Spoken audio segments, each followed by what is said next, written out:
एक कौम की ताकत अगर देखनी है ना तो बांग्लादेश से सीखें कि बांग्लादेश ने डिसाइड कर लिया कि भारत को गले से पकड़ना है। केकेआर के जो सोशल मीडिया पे फैंस है एक रात में 18 मिलियन से 17 मिलियन पे चले गए। एक रात में 10 लाख लोगों ने अनफॉलो कर दिया, जिसमें सिर्फ बांग्लादेशी नहीं पाकिस्तानी भी शामिल है।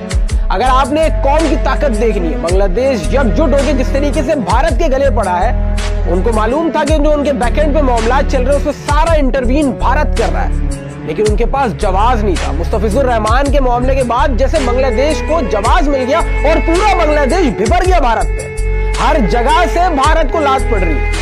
हालांकि उन्होंने अपने मुल्क में आईपीएल कवरेज को बैन किया, उन्होंने इनके सोशल मीडिया अकाउंट्स को अनफॉलो करना शुरू कर दिया, उन्होंने केकेआर का जो मेन सोशल मीडिया अकाउंट है उसको डायरेक्टली ये मुहिम चलाई कि इसको अनफॉलो करे, और 10 लाख लोगों ने चंद घंटों के अंदर अनफॉलो करना शुरू कर दिया केकेआर को। ये ताकत होती है कौम की, इस तरीके से चलते हैं। और भारत को ये अंदाजा ही नहीं था, भारत को ये लगा ही नहीं था कि यार ये कौम इतने गले पड़ जाएगी, क्योंकि अगर उनकी आप इकोनॉमी उठा के देखें उनसे बहुत ज्यादा नीचे उनके मामला जो अंदर अंदरूनी मामला चल रहे, जिसका सीधा सीधा जिम्मेदार वो भारत को ठहरा रहे हैं, और भारत इसका जिम्मेदार है भी, क्योंकि वो हसीना वाजिद को पनाह दे के बैठा है, वो उसका जिम्मेदार ठहरा रहे हैं। और भारत को लगा नहीं था कि हमारे सामने आके खड़े हो जाएंगे। ये होती है बेहतरीन कौम, ये होता है कारनामा जो बांग्लादेश ने अंजाम दिया है। तारीख बांग्लादेश को याद रखेगी कि यार वो भारत के सामने डट के खड़ा हो गया, क्योंकि भारत को तो ऐसा लगता था कि वहां पर जो है वो इंडिया की जो प्रो इंडियन गवर्नमेंट है, वो प्रो इंडियन गवर्नमेंट जब से गई उसके बाद बांग्लादेश के मामलात ही तब्दील हो गए। वो भारत के सामने आके खड़े हो गए,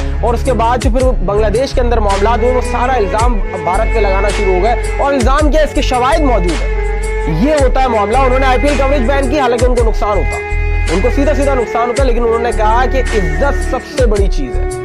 मुस्तफिजुर रहमान को उन्होंने बैन किया, उन्होंने कहा हम वर्ल्ड कप खेलने भारत नहीं जाएंगे। आपने एक मुस्तफिजुर रहमान को बैन किया, हम 16 मुस्तफिजुर रहमान नहीं जाएंगे भारत में खेलने। अब भारत के लिए परेशानी बनी हुई, और आईसीसी अब किस तरफ जाए। हालांकि हुक्मरानी ही नहीं की है, इजारादारी ही नहीं की है, वो आप कितना बाइस्ड हो जाएंगे। आईसीसी बाइसनेस दिखाता रहा ना, और अकेला पाकिस्तान लड़ रहा था, और पाकिस्तान ये आवाज दे दे के थक गया था कि यार ये बाइसनेस दिखा रहे हैं, ये एक तरफा सोच रख के बैठे, और पाकिस्तान इनसे लड़ रहा था। तब किसी को अंदाजा नहीं हो रहा था कि पाकिस्तान जिससे लड़ रहा है वो कहीं ना कहीं लोगों के दरवाजों तक भी पहुंचेगा, और यही हुआ। पहले उन्होंने पाकिस्तान से शुरुआत की, पाकिस्तान को आईपीएल में बैन कर दिया, पाकिस्तानी खिलाड़ी को। पाकिस्तानियों ने कहा बाइलेटरल ना खेले, कोई मसला नहीं है, हम अपनी लीग बनाएंगे। पाकिस्तान सरवाइव करना सीख गया पिछले कई सालों से। अगर आप लगाएंगे तो 13 साल हो गए पाकिस्तान भारत से बाइलेटरल सीरीज नहीं खेलता है, लेकिन पाकिस्तान बेहतरीन तरीके से सरवाइव कर रहा है। पाकिस्तानी प्लेयर्स आईपीएल में नहीं, लेकिन पाकिस्तान सुपर लीग को 11वां साल हो गया है।